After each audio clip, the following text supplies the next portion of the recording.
comes to you, no one really compares. But I'm scared and I'm nervous. I don't wanna get hurt anymore. Hey everyone, and welcome back to my channel. So I recorded this video back in February and I'm like, oh, hopefully I'll get it posted before St. Patrick's Day. And I am going to do that, but that's how long ago I've recorded some of these videos. It's so crazy. I know I got 2 videos out in 1 week this week, but I'm going in with these BT Artbox full cover tips, and I'm going to be doing Gel X application. And it's kind of nice to take a little break from PR because now I can do whatever I want and show you all of the products that I love to use. So I got this AIRSEE nail drill and I really love the sanding bands that came with it, which are these gray ones. So when I saw they had this mini drill bit, I was like, yep, now is the time where I need to invest in this. And I absolutely love this. So I used the 240 sanding bands and I'm just going inside the nail tips and filing after I measured them all out. I love BT Artbox full cover tips because I have flat nail beds and they provide just enough of an apex where it's not too high and they don't look too crazy. And they also fit very comfortably around the cuticle. But you can see that my nails are very crusty at the moment, or when I did this video, and I hadn't had nails on for a while. So of course, as they grow out, they're just breaking at the edges and all kinds of stuff. And sometimes that can be a little painful. So that's why I like to wear nail enhancements, part of it. And the other part is I just like to have nice nails. So I took that same sanding band and I am just going and removing the, at around 2000 RPMs, I'm going in and removing the shine from my natural nail. And I really love this drill bit because it helps get right up next to your cuticle. But, you know, just make sure that you are prepping your sanding bands or any nail files that you're using so you're not like cutting your cuticles. I did end up doing that without realizing it on my ring finger in this video when I was removing the excess nail glue. And I couldn't feel it. So it wasn't painful at all, but it looks kind of gnarly. But I always use my Nail Matrix Prep and Prime because I have a ton of it and I don't have clients, or I don't take clients. So my Prep and Prime lasts me forever. But after this is gone, then I'll use my Model 1s. I really like that Prep and Prime as well. And so I go in with 1 layer of dehydrator, which is going to make your nails look kind of rough. But then when you go in with the primer, it makes them look kind of tacky. And that just helps adhere whatever product you're using, mostly acrylic, but you can also use it like I'm using it here in this Gel X way or manner, or gel products, but I just find it helps with longer adhesion, so I enjoy using it for the Gel X method as well. And so this Roslyn nail glue is some of my favorite. It is very thin and it is runny, but I like it. It sticks the best and you don't have to use a lot of it in order to achieve Gel X nails. So yeah, I really like, for the pinky nail, I didn't put enough. It kind of stopped before I got to the end of my natural nail. So I took the nail off, I wiped my natural nail off so I wouldn't have a lot of seepage around my cuticle. And then I put it on and I did end up getting this nail on crooked. So in the next shot, you'll see I am missing my pinky nail because since I only flash cured it, I was able to just take it right off. Flash curing just holds my Gel X nails or my nail tips on until I can get them in my full lamp or my big lamp for a full 60-second cure. And this is what everything is looking like after I have cured everything for 60 seconds. So now that everything is adhered really well to my natural nails, I can go in and trim them down. I always do my thumbnail a lot shorter than the rest of my hand just for functionality because the longer nails on my other fingers is fine, but for some reason on my thumbnail, like I have a little one, so getting in and out of the car seat, unbuckling the seatbelt and all kinds of things is just so much easier when you don't have a long thumbnail. Yeah, I really love these nail tips. And then here, once again, I'm taking the same 240 sanding band and I am just gently going around my cuticle, blending it in, as well as removing any excess nail glue if I did have any overage. And then I also use the same sanding band to go ahead and buff the surface of the nail. So that way when I go in with my base coat will stick and it won't not peel. I guess I suppose it could. It could peel off if you leave it if you don't buff the surface of the nail and cure it, but separate. It won't separate. You don't have to go over it a million times with your base coat if it is buffed out. So yeah, I am using Nail Reserve base coat because I wanted these to stay really well, and this is a very high quality and very, very nice base coat. It is one of my favorite base coats, and I love the way it smells. So these are vegan and cruelty free. All Nail Reserve polishes are, and I really, really like that. But I also found this really pretty sets of RARJSM gel polishes on Amazon. And they have just the perfect amount of shimmer in them. And I have been looking for gel polishes like this for quite a while now. And I really, really love the quality of this brand. So I went in with one coat of this gold color, and I knew I would at least want 2 coats because I usually always do 2 coats. But depending on how opaque or how transparent you want the gel polish to look or be would depend on how many coats that you use. But I also ordered the black and the white from them, and I really love their black and white.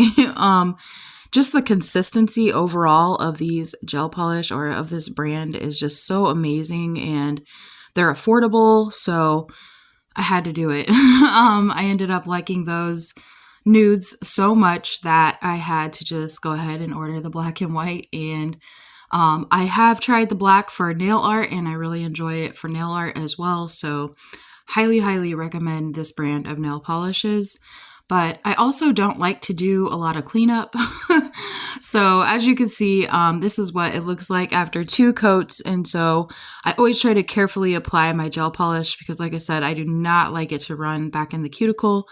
And I also do not like to clean up. So I have tried to perfect my gel polish application as much as possible so I can avoid that. But you did see me start going in with a 3rd coat of the nude, and you can see it just got more and more opaque with each layer that I did. And so now I'm going in with some matte top coat because I also bought some marble inks in a previous haul from the brand MIZHSE, MIZHSE, and I've never used them, and I haven't done marble nails this way on my channel. So here I'm going in with just a little bit of acetone, and that is what I'm going to use to help spread the marble ink around. You can see there is a little bit of yellow on my paper towel, and that is because the yellow actually broke because my kids kept knocking the box off of my nail stand, and the yellow one broke in the box and kind of went all over the rest of the bottles. And so I had to clean that up and wipe all of that off because it also got on my hands. But back to the nails. The one thing that I love about using matte top coat underneath these marble inks is that, one, the marble inks don't spread everywhere when you put it down. And the second thing is that when you go in with your acetone, it's not going to just completely melt your top coat to where it affects or impacts the color that you put underneath, like the white that I used. So like you can see, with every brush stroke that I'm making, it's just staying exactly where I put it on. So I can really appreciate that. I only cured the matte top coat for 60 seconds. I always feel like I forget to mention my cure time, so I apologize for that. But for each layer of gel polish, I also cured those for 60 seconds as well. I just like to make sure everything is completely dry and completely cured before I move on to the next step. So here I am just going in with the acetone, and I'm probably just going to let a little bit of the music play because I just feel like this is so satisfying to watch and I want everybody to be able to enjoy it. I did kind of overload this nail with the marble ink, and depending on how opaque or how colorful you want it to look, if you want it to look really veiny or if you don't, depends on how much acetone you put in an area. You can actually just drip the acetone and it will help spread the ink without doing anything, similar to what you're seeing here.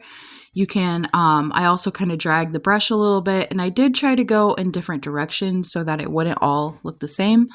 So yeah, from here, I'm just going to let you watch this marble application, and then I will be right back.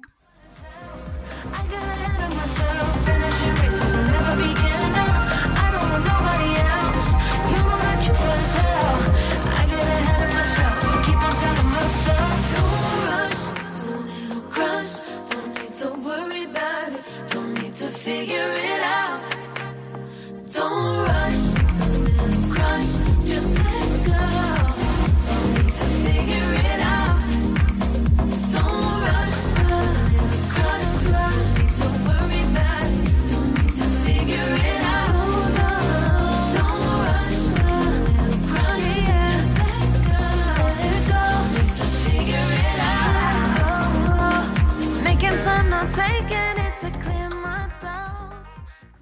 So in order to protect the marble, I did go in with some base coat over my nails, over the marble, just to protect it because of the design and different things that I wanted to do afterwards.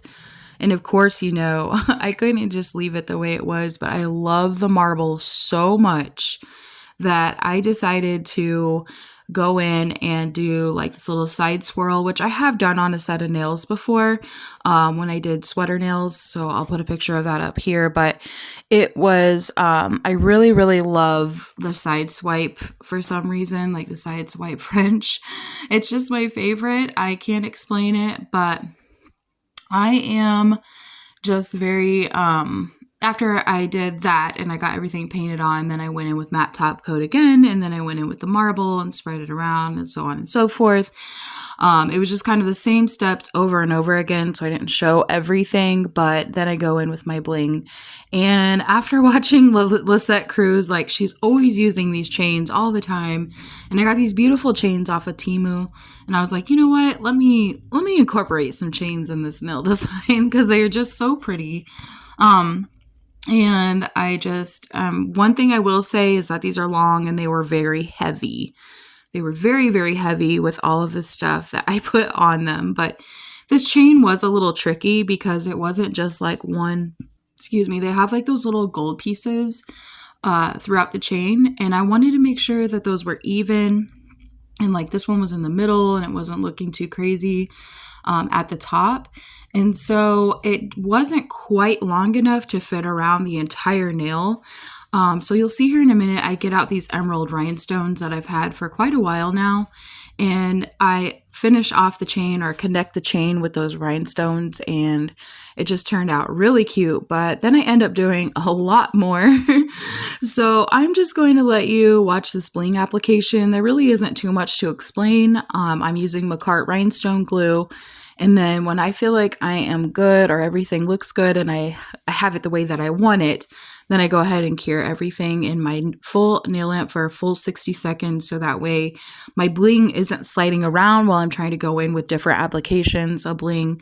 And you'll see here in a little bit like how I do the bling around the, I don't know, what do you want to call it? The little side swipe Frenchies. Like, excuse me, you'll see that I use like caviar beads and everything else. Like, I don't know why I felt like everything I was doing wasn't enough, but I just wanted them, like, my nails were so plain for so long, and I was like, I told my fiance, I'm ready for some bling. Like, I want my bling nails back. And then they're like, okay, Cardi B. Like, my family always makes fun of me whenever I do these long blingy sets, but I love them. I did wear them to work for a few days, but then I eventually ended up cutting them down because, not because of work, but I just had to give my little one a bath. And some of these chains, I did go in and put chains at the top and bottom of the French nails, and I ended up cutting myself actually. Like, I thought I gashed my forehead open with one of them one day. So I was like, yeah, I guess I'll remove them now. So I did end up cutting them all down, and then I turned them into other beautiful sets that you will see here in a little bit. But I just did plain Frenchies for a while with some other RARJSM polishes, and then I decided that I wanted to also have a PR video coming up of a set that I posted on Instagram. Guys, I love purple. I can't even explain it. It is my absolute favorite color. But anyway, back to letting you watch the bling process, and I will be back towards the end to say goodbye. Yeah, you deserve much better. You deserve much better, and I deserve a chance at new love. I don't want nobody else. You know that you want us help. I got ahead of myself.